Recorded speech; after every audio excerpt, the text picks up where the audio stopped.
Hidup kami menjadi bukti bahwa Tuhan itu begitu luar biasa.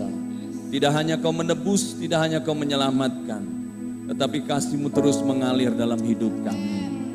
Biarlah pujian penyembahan kami, korban yang kami persembahkan, semuanya boleh naik menjadi korban yang harum dan menyenangkan hati Tuhan. Biar kami terus dan semakin bersekutu dengan Tuhan. Kami buka hati kami pagi ini, biar Tuhan mau menjamah kami. Hamba yang tidak ada apa-apanya, biar Roh Kudus ambil alih dan berbicara bagi kami. Terima kasih Tuhan, dalam nama Tuhan Yesus. Kami siap dengar firman-Mu. Haleluya, amin. Boleh duduk kembali, saudara-saudara, sukacita selalu ada dari Tuhan ya. Saya bersyukur saya boleh berdiri di sini, saudara-saudara. Semalam waktu setelah persiapan semua tuntas, anak saya ajak berdoa. Kami mau tidur, kami selalu berdoa. Tapi saya bilang, Didi di sini aja ya. Papa kayaknya lemes banget gitu, nggak kuat jalan. Hari ini, pagi ini saya bersyukur saya boleh bangun kembali dengan sehat.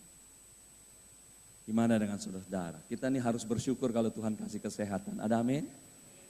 Anak saya kemudian habis doa, dia bawain saya, Papa mau UC nggak? Atau ini Pak, minuman ini. Dia bawain, lalu kemudian saya ambil dan saya minum. Terima kasih ya nak, saya minum, saya bersyukur. Saudara-saudara, itu satu contoh hubungan kami di rumah.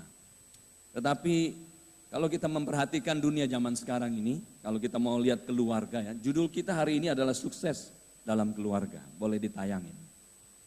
Foto saya nggak usah lah ya, tapi yang penting ini, sukses dalam keluarga. Saudara-saudara, ini menjadi bagian dari tema kita nih, menjadi sukses seutuhnya dalam kacamata Allah. Dan kita dalam bulan ini mau melihat tentang keluarga.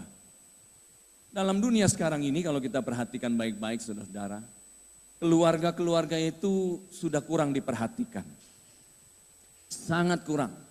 Keluarga ditempatkan dalam posisi yang begitu rendah dalam urutan prioritas. Ada banyak prioritas yang ditaruh di atas dari bagian keluarga. Tetapi saya mau kasih tahu kalau kita tidak tempatkan kepentingan untuk urusan sukses dalam keluarga ini dalam posisi-posisi atas, kita bisa nggak bahagia. Berapa banyak keluarga yang sekarang ini statusnya dalam kondisi alert, dalam kondisi bahaya. Berapa banyak keluarga yang statusnya sekarang ini sedang berantakan. Dan kalau kita melihat keluarga-keluarga yang sedang dalam masalah begini saudara-saudara, mereka itu dalam masalah yang sangat berat. Di Indonesia ini masalah keluarga ini sebetulnya masalah yang sangat besar. Salah satunya itu karena ada masalah di dalam masalah mengenai drugs. Hari-hari ini saudara mungkin mengikuti berita tentang bagaimana Presiden kita memutuskan semua orang yang sudah diputus untuk kena hukuman mati karena menjadi pengedar dari obat-obatan. Presiden kita tidak memberi ampun lagi. Mereka harus dihukum mati. Kata hukuman mati itu terlalu berat. Tetapi kalau kita perhatikan dampak yang diakibatkan oleh peredaran obat-obatan itu bagi keluarga itu luar biasa. Pengedarnya juga sebetulnya berantakan keluarganya. Saya tidak pernah menjumpai ada keluarga yang bahagia kalau status dari keluarga itu salah satunya atau kepala keluarga apalagi sebagai pengedar. Tidak ada kata bahagia di dalamnya. Yang kita sering dengar itu adalah yang memakai. Yang memakai itu juga pasti mengalami kehancuran. Saudara sudah sering mendengar cerita tentang keluarga-keluarga yang hancur akibat mengkonsumsi narkoba. Saya nggak pernah lupa dengan urusan mengenai narkoba ini karena gereja kita ini pernah mengurus 152 anak yang direhab di panti rehab. Biaya yang dikeluarkan sudah lebih dari 1 miliar untuk urus orang-orang ini. Belum mereka lagi harus bayar juga tiap bulan untuk biaya makan dan lain-lain. Di jumlah-jumlah mungkin lebih dari 2 miliar. Uang sebegitu banyak habis, saudara-saudara. Tapi yang sembuh berapa? Saya boleh bilang 0. Ada satu yang kita pikir sembuh, kita angkat jadi kepala, orangnya ganteng luar biasa. Saya nggak ada apa-apanya, saudara-saudara, dibanding dia. Tetapi kalau kita lihat akibat yang dia timbulkan ketika dia jatuh lagi, itu membuat malu keluarga. Bahkan terakhir ketika keluarganya udah nggak tahan lagi, dia menjual motor dari anaknya yang dibutuhkan buat anaknya pergi ke sekolah. Marahlah keluarga itu. Dan akhirnya si suami, si bapak ini dipenjara. Keluar dari penjara bukan makin baik, makin rusak. Itu contoh satu masalah terjadi akibat karena benteng dalam keluarga itu tidak diperhatikan. Benteng dalam keluarga itu tidak sukses dibangun. Jadi saudara-saudara, membangun benteng keluarga, benteng kesuksesan dalam keluarga itu sangat penting. Mau tanya dulu siapa yang masih single pagi ini hadir? 1 di atas, 2, ya. Jadi ada beberapa yang masih single. Yang lainnya sudah berkeluarga ya, betul ya? Mungkin ada anak-anak juga ya, tapi sebagian besar sudah berkeluarga. Nah yang masih single perhatikan firman Tuhan juga. Jangan pikir, ini bukan buat saya nih, saya belum berkeluarga. Itu penting saudara-saudara. Gereja kita ini kita bersyukur. Zaman sekarang gereja kita ini sudah mempersiapkan 12 sesi. Sebelum orang menikah itu dibekelin dengan 12 sesi. Dari A sampai Z. Dulu waktu saya mau menikah nggak ada bekal-bekal kayak gitu. Kita nyari sendiri saudara-saudara. Saya bersyukur keluarga yang kita bangun ini dengan tuntunan firman. Kita bangun itu berjalan dengan baik. Sekarang saudara-saudara yang mau menikah dibekelin. Ikut itu, jangan sampai nggak ikut. Gereja kita sudah menetapkan yang tidak ikut itu nggak boleh menikah. Waduh itu luar biasa tuh ya. Kenapa? Karena terlalu banyak tantangan di luar dan kita kalau nggak dibekelin kita bisa gagal. Itu intinya. Jadi memang pasangan-pasangan itu harus dibekelin. Lalu yang sudah menikah, yang merasa belum siap, yang merasa kurang bekal, boleh ikut nggak sesi itu? Boleh. Tapi jarang saya menjumpai yang sudah menikah ikut sesi itu ya. Mungkin karena malu kali ya. Sebetulnya nggak usah malu, itu pembekalan. Kadang-kadang kan kita ini masih bodoh waktu menikah. Nggak ngerti apa kata pernikahan itu. Jalanin semau-maunya aja. Padahal itu sangat penting. Ada amin? Iya, sangat penting. Nah hari ini kita mau belajar, ini juga sebetulnya sebagian dari apa yang sudah dituliskan dalam sesi-sesi itu. Nah saudara-saudara, kita mau melihat beberapa hal, ada mungkin ini merupakan ulangan-ulangan tapi nggak apa-apa. Ulangan maksud saya dalam porsi yang lain. Tetapi kita mau melihat bagaimana kita membangun sukses dalam keluarga itu dengan beberapa hal. Yang pertama, pentingnya orang tua itu sukses membangun hubungan yang baik dan membangun kesuksesan bagi anaknya. Orang tua itu harus sukses bagi anaknya. Orang tua yang sukses bagi anak dalam keluarga itu sangat penting. Saya ada 3 bekal buat orang tua yang sukses bagi anak. Nanti ada 4 sebetulnya, tapi yang keempat itu yang terakhir nanti. Nah 3 bekal ini yang pertama adalah membangun integritas. Orang tua yang sukses bagi anak dia perlu membangun integritas. Orang tua yang sukses dia perlu membangun hati yang takut akan Tuhan. Orang tua yang sukses bagi anak dia perlu membangun didikan yang benar. Coba kita lihat ya, Mazmur 128 dulu. Ayat ini sudah pernah dijelaskan tetapi kita mau lihat lagi. Mazmur 128 ini bicara tentang seorang yang sangat sukses di dalam membangun keluarganya.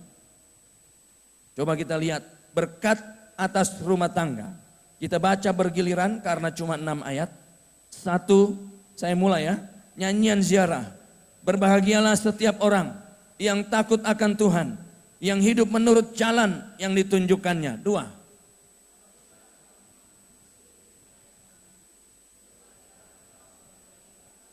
Istrimu akan menjadi seperti pohon anggur yang subur di dalam rumahmu. Anak-anakmu seperti tunas pohon zaitun sekeliling mejamu. 4.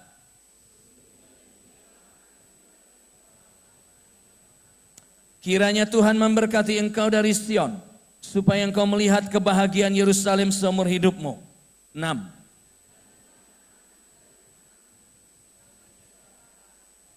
Ya, Bapak Ibu, saudara-saudara yang Tuhan Yesus kasihi, pegang baik-baik Mazmur 128 ini. Ini bicara tentang keluarga yang sukses. Dan kalau kita bicara keluarga yang sukses, itu si bapak, si suami memegang peranan yang pertama. Demi kesuksesan bagi keluarganya, juga demi kesuksesan bagi anaknya. Anaknya juga akan menganggap dia sebagai orang tua yang sukses. Kalau firman Tuhan ini digenapi. Coba perhatikan baik-baik. Kalau saudara lihat ayat-ayat ini, suksesnya ada di mana? Di sana dikatakan bagi istrinya, istrinya juga diberkati. Bagi anaknya, anaknya juga diberkati. Bagi dirinya sendiri, dirinya juga diberkati. Umur panjang dia terima, kebahagiaan dari dia terima. Apalagi yang dia butuhkan? Bukankah kebahagiaan itu adalah hal pertama yang kita butuhkan dalam hidup? Orang boleh kaya, orang juga ada yang miskin. Tetapi kebahagiaan itu selalu berada di atas semuanya. Umur panjang, berapa banyak orang yang mencari umur panjang dan rela bayar uang yang banyak supaya umurnya jadi lebih panjang. Dengan makanan-makanan sehat, dengan semua hal-hal yang diperlukan, kegiatan-kegiatan. Sampai sekarang fitness timbul menjadi bisnis yang baik. Itu semua karena apa? Orang berusaha untuk mencari umur panjang dan kesehatan. Tetapi kalau kita lihat firman Tuhan jelas mengatakan, semua itu sudah tertulis di sana. Kebahagiaan itu bisa diterima kalau kita menuruti apa yang firman Tuhan katakan. Ayat 1 berkata, berbahagialah setiap orang yang takut akan Tuhan, yang hidup menurut jalan yang ditunjukkannya. Ayat 1 ini kalau saudara perhatikan baik-baik, itu bicara tentang satu kata, integritas. Integritas terhadap firman, integritas terhadap kekudusan, integritas terhadap kesetiaan, integritas terhadap tanggung jawab. Di dalam statusnya sebagai suami, sebagai ayah, sebagai imam. Kalau istri ya sebagai istri, sebagai ibu. Kalau anak sebagai anak. Nah saudara-saudara, firman Tuhan jelas sudah mengajarkan kita semua. Pentingnya membangun integritas dalam keluarga kita. Kenapa? Karena kalau kita bangun integritas itu membangun trust. Dipercaya. Nggak usah kita ngomong capek-capek bagaimana kita harus meminta keluarga kita, kamu harus meneladani ya hal-hal yang baik. Kita ini bangun integritas, itu sudah menunjukkan kita menjadi teladan yang baik. Ada amin. Integritas juga membangun respek. Berapa banyak suami yang menuntut respek sampai keluarganya dimarahin. Banyak yang begitu. Berapa banyak istri juga yang meminta respek dari suaminya, sampai juga marah-marah, masak marah-marah. Rapihkan rumah marah-marah karena merasa nggak ada respek. Coba sama-sama kita bangun integritas di dalam firman, sesuai dengan firman. Itu pasti datang sendiri respek itu, saudara-saudara. Integritas juga membangun kekuatan dalam rumah tangga. Jadi kata integritas ini tidak hanya buat orang-orang yang mau sukses dalam karir, tapi dalam rumah tangga juga dibutuhkan. Bagi anak-anak juga dibutuhkan. Hal-hal yang sederhana kita bangun di dalam diri mereka. Begitu. Itu luar biasa saudara-saudara. Saya ambil contoh. Atau kita buka dulu Amsal 31 ayat yang ke-10 ya. Amsal 31 ayat yang ke-10. Supaya kita mengerti dan kita tahu bahwa Tuhan juga memperhatikan hal-hal yang lain. Amsal 31 ayat 10 bunyinya gini. Istri yang cakap, siapakah akan mendapatkannya?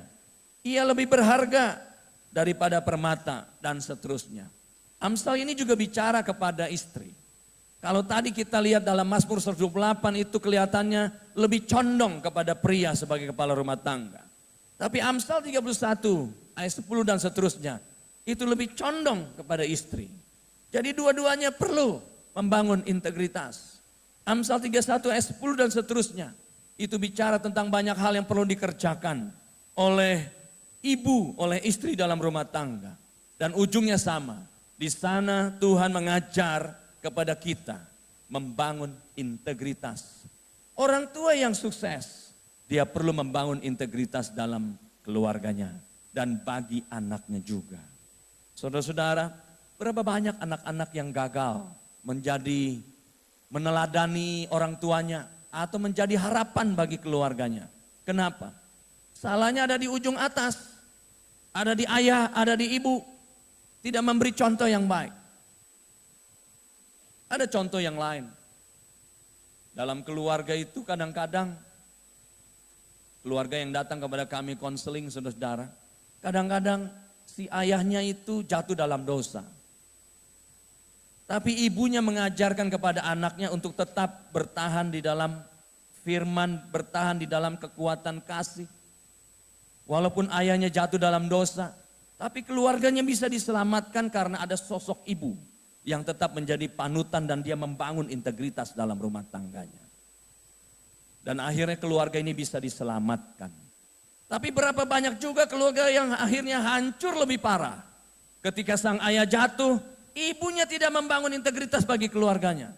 Dua-duanya mengajarkan hal yang salah. Dan akhirnya hancur sama sekali. Ada yang berkata, masa bodoh, biarin aja, keluarga saya hancur sekalian. Dia membuang harapan semuanya ke laut, saudara-saudara. Tapi berapa banyak keluarga yang menyelamatkan. Saya kasih contoh ya. Karena ini sudah disaksikan, jadi saya boleh cerita sedikit. Saya pernah ungkapkan ini di ibadah yang lain kalau nggak salah. Saudara-saudara kenal yang namanya keluarga Kaunang ya. Keluarga Kaunang. Saya berharap bisa dipanggil ke sini nanti untuk bersaksi. Saudara, keluarga Kaunang ini anaknya kan jadi bintang film ya. Nah, anaknya jadi bintang film. Itu keluarga ini tadinya hampir hancur total. Si ayah, saudara-saudara, itu berjumpa dengan saya waktu dia kuliah di satu mata kuliah master teologia. Lalu dia cerita, Pak Kiki, lalu kami ngomong-ngomong gitu ya.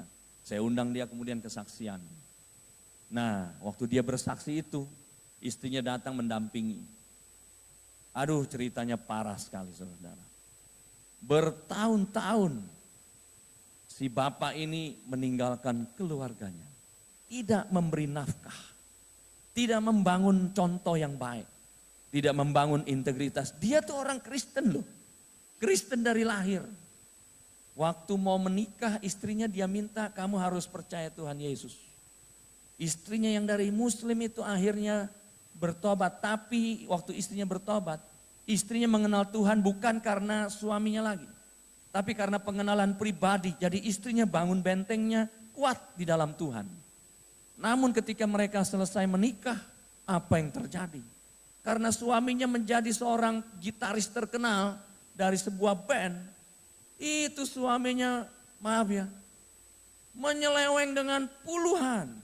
Disebutkan dengan 69 wanita. Istrinya saya liatin, istrinya kan duduk aja. Istrinya diliatin, senyum. 69 wanita. Saudara-saudara, si bapak ini bilang waktu dia kesaksian, saya ini berdosa besar bagi keluarga saya. Tapi saya bersyukur ada istri saya. Walaupun dia tadinya bukan anak Tuhan, tapi dia membangun benteng berdasarkan firman. Istrinya dipukul, dihajar hampir tiap hari, saudara-saudara. Makanya anak-anaknya berharap, Mama, udahlah papa jangan pulang. Mama dipukulin terus. Coba. Tapi dia bilang sama anaknya, jangan, kita tetap berdoa. Kita berdoa biar papa berubah. Coba. Benteng itu hancur, tapi dibangun lagi oleh istrinya. Akhirnya apa? Sekarang keluarga ini, keluarga yang kokoh. Ketika anaknya bermasalah dengan suaminya, Mereka mengajarkan hal-hal yang baik. Jangan kamu mengulang apa yang kita pernah lakukan. Kamu harus bangun benteng. Tetapi karena suami dari anaknya itu mengajarkan, kamu harus tinggalkan Tuhan kalau kamu mau ikut saya. Itu susah untuk ditolak, saudara-saudara. Dan mereka berkata, urusan Tuhan, urusan nomor 1. Tidak gampang, tapi ini contoh masalah yang terjadi. Nah, kalau kita perhatikan baik-baik, betapa pentingnya membangun integritas. Orang tua yang sukses bagi anak, orang tua yang sukses bagi keluarga, dia perlu membangun integritas. Jadi saudara yang ada di ujung belakang, yang ada di atas, dengar baik-baik. Bahwa kita perlu membangun integritas firman, integritas berdasarkan firman di dalam rumah tangga kita. Ada amin. Yang kedua, orang tua yang sukses bagi anak, dia perlu membangun hati takut akan Tuhan. Mari kita lihat Amsal 14 ayat yang ke-26. Amsal 14 ayat yang ke-26. Dalam takut akan Tuhan ada ketentraman yang besar, bahkan ada perlindungan bagi anak-anaknya. Coba saudara bayangkan. Begitu banyak kata pentingnya takut akan Tuhan di dalam Alkitab. Saya hanya mengambil satu. Dalam takut akan Tuhan ada ketentraman yang besar. Bicara ketentraman yang besar itu bagian dari kesuksesan. Jadi penting membangun hati yang takut akan Tuhan. Hidup yang takut akan Tuhan di dalam keluarga kita. Bagi anak-anak kita. Juga bagi suami, bagi istri. Perlu kita bangun hati yang takut akan Tuhan. Saudara-saudara, membangun hubungan yang kuat dengan Tuhan itu bagian dari hati yang takut akan Tuhan. Jadi kalau orang membangun hati yang takut akan Tuhan, dia punya hubungan yang kuat dengan Tuhan.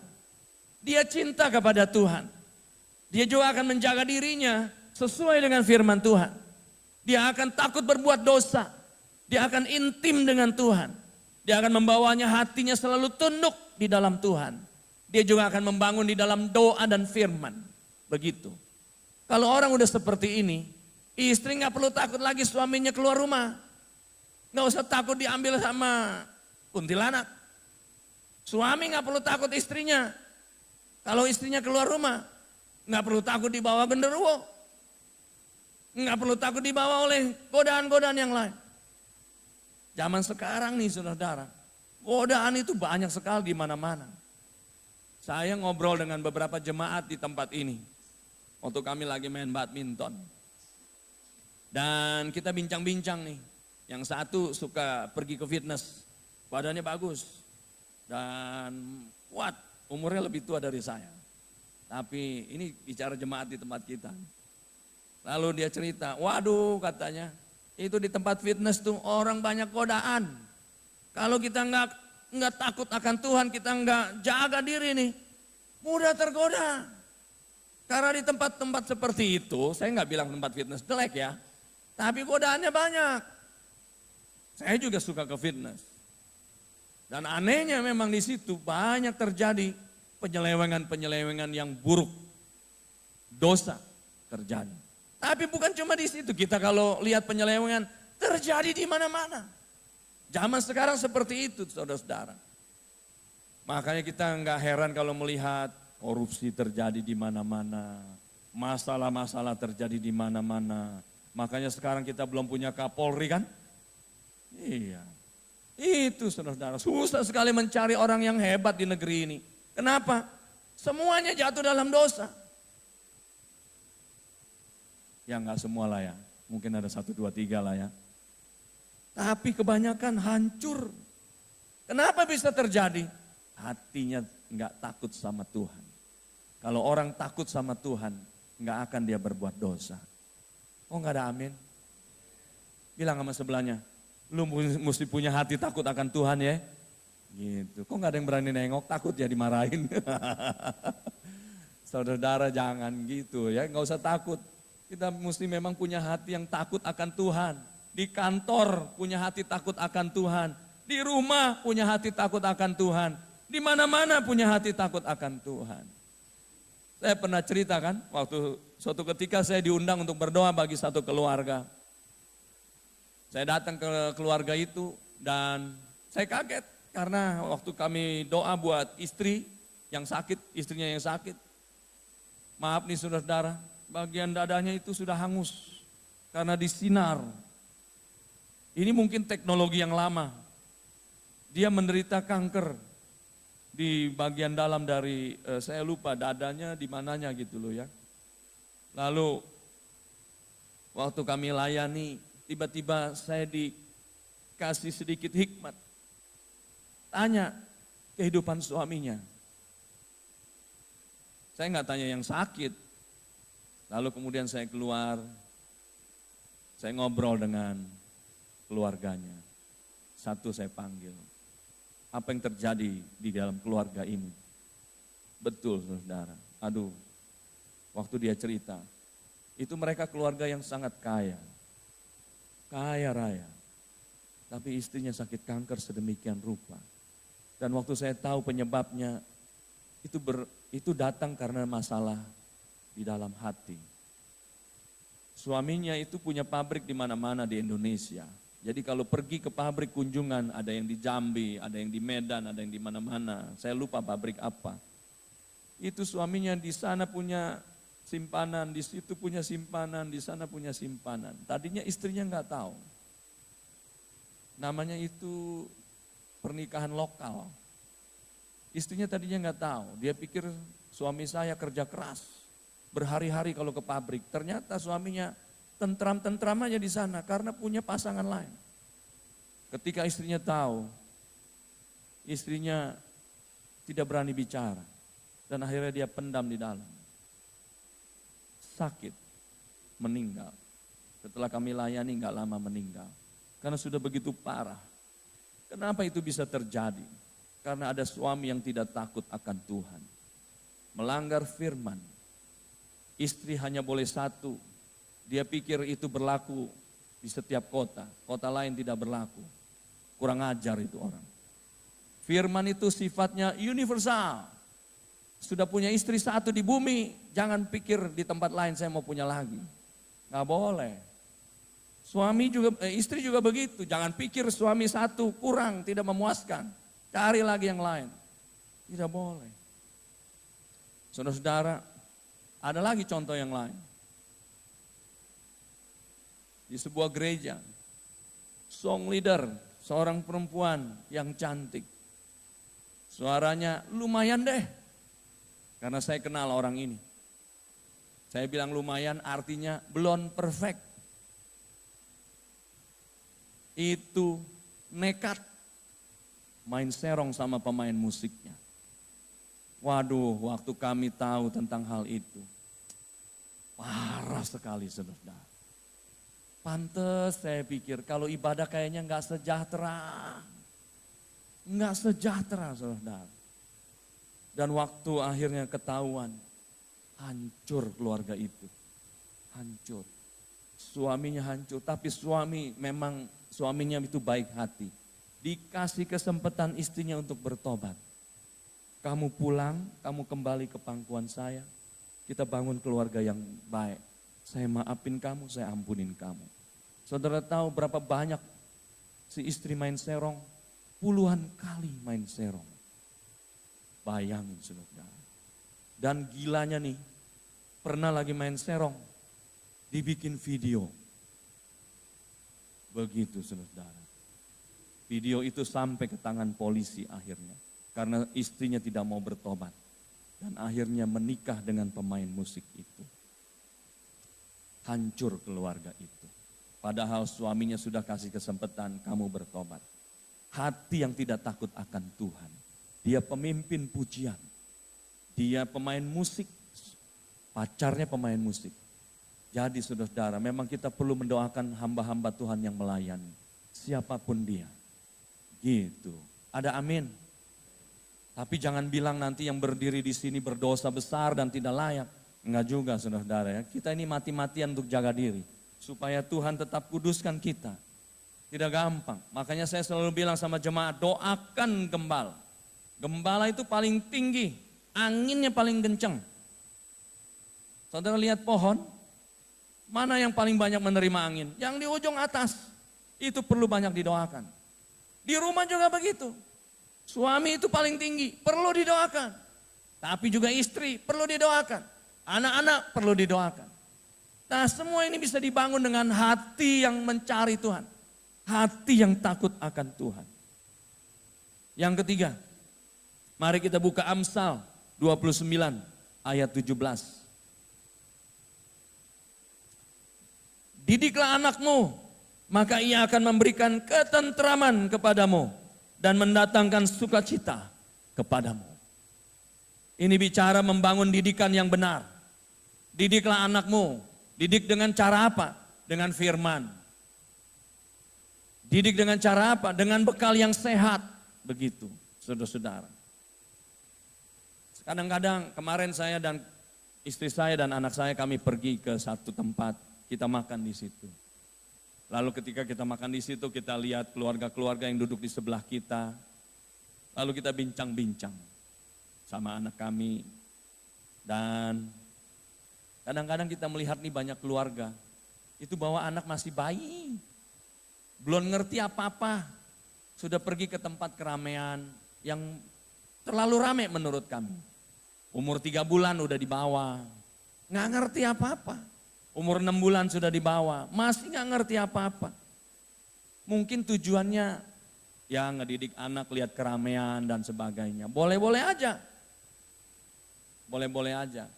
Tetapi yang saya mau cerita adalah istri saya dan saya ini, kita membawa anak-anak kita tuh dibangun dalam didikan yang benar. Dan didikan yang paling benar itu ada di dalam firman. Firman ini nomor 1. Kami mendidik anak-anak kami bukan karena istri saya anak gembala, bukan karena saya pendeta, tapi saya mengajarkan anak-anak untuk cinta akan Tuhan dan membangun diri mereka di dalam firman. Ajak ke sekolah minggu. Bangun mereka di dalam pertumbuhan di gereja. Bangun mereka dalam persekutuan. Sekarang apa? Ketika anak-anak kami tumbuh dewasa, kemanapun mereka pergi, kita doakan mereka dan kita melepas mereka. Karena kita nggak takut lagi. Mereka memberikan kita ketentraman. Karena apa? Mereka punya bekal. Bekal yang benar. Bekal yang cukup. Saya kan pernah cerita. Waktu saya besuk, waktu saya kunjungin anak-anak kami yang ada di luar negeri sekolah. Saya lihat ruangan mereka. Saya lihat pergaulan mereka. Saya bersyukur. Mereka tuh taruh Alkitab di kepala. Bukan karena bapaknya datang taruh Alkitab di kepala nih, nanti ada yang bilang itu gara-gara bapaknya mau datang tuh. Enggak, saudara-saudara ya. Tapi saya lihat kehidupan mereka. Di dalam kamar kos mereka bikin sel. Kamu sel berapa kali sebulan? Ya kadang-kadang minimal sebulan sekali lah. Kalau bisa lebih sering. Karena teman-teman banyak yang butuh doa. Mereka memperhatikan temannya butuh doa. Dan mereka yang bagikan firman. Sampai ada seorang pendeta bilang, Pak Kiki, anak Pak Kiki jadiin pendeta pembantu ya. Jangan dulu saya bilang. Masih terlalu muda. Biarlah dia bertumbuh dalam firman dulu. Nanti kalau Tuhan mau panggil dia jadi pejabat pelayan, gak apa-apa. Tapi jangan buru-buru, umurnya baru 21, umurnya baru 24. Biar mereka tumbuh dulu. Melayani Tuhan dengan lebih sungguh-sungguh lagi. Sampai hari ini mereka melayani. Melayani main keyboard, melayani sel, melayani yang lain-lain, drum dan lain-lain. Di sekolah minggu melayani. Saudara-saudara, itu memberikan kami sukacita. Saya dan istri saya waktu kami kunjungin dan kami berdiri berdua, memperhatikan mereka lagi bermain. Hubungan mereka satu dengan yang lain juga erat. Dan saya bilang, kita dukung anak-anak kita sampai mereka benar-benar jadi orang. Jadi orang bukan maksudnya sekarang belum jadi orang. Jadi orang maksudnya buat anak-anaknya sukses gitu loh. Saudara pengen anak saudara sukses? Yang sudah punya anak? Yang belum menikah, saudara pengen nanti saudara punya keluarga yang sukses? Pasti mau. Begitu. Bangun didikan yang benar. Dan didikan yang benar itu membangun kecintaan kepada firman dan Tuhan itu nomor 1. Lalu membangun didikan keteladanan. Itu juga sangat penting. Ini menjadi inti dari khotbah saya, saudara, pada hari ini. Karena peranan orang tua itu sangat penting. Tetapi kita sebagai anak-anak juga tidak kalah penting. Mari kita lihat urusan anak-anak. Hal yang kedua, keluarga yang sukses itu ada anak-anak yang menjadi kebanggaan keluarga. Coba kita lihat di dalam tampilan ini, ada beberapa ayat saya bagi buat saudara-saudara. Bicara anak itu bicara kita juga. Kan kita ini menjadi anak juga waktu orang tua kita ini masih hidup. Bicara anak ini bicara diri kita, tapi juga bicara tentang anak-anak kita. Coba kita lihat, Kolose 3 ayat 20 ada di dalam tayangan ini. Hai anak-anak, taatilah orang tuamu dalam segala hal, karena itulah yang indah dalam Tuhan. Amsal 10 ayat 1. Anak yang bijak mendatangkan sukacita kepada ayahnya. Tetapi anak yang bebal adalah kedukaan bagi ibunya. Waktu saya klik mencari beberapa ayat yang serupa dengan Amsal 10 ayat 1 ini, ternyata anak yang bijak itu yang ditulis dalam Alkitab banyak sekali. Saya sebutkan beberapa yang lain. Bicara anak yang bijak di sini, ini bicara tentang anak yang tidak hanya pandai, tidak hanya punya intelijen, tetapi anak yang juga punya hati, punya pikiran yang wise. Begitu, saudara-saudara. Lalu Amsal 8 ayat 32. Oleh sebab itu, hai anak-anak, dengarkanlah aku, karena berbahagialah mereka yang memelihara jalan-jalanku. Dengarkanlah didikan, maka kamu menjadi bijak. Janganlah mengabaikannya. Sukses dalam keluarga, itu juga peranan anak sangat penting. Dan anak berperan, itu akan menghasilkan kebanggaan keluarga. Seorang anak yang berhasil dalam keluarga itu menghasilkan kebanggaan dalam keluarga.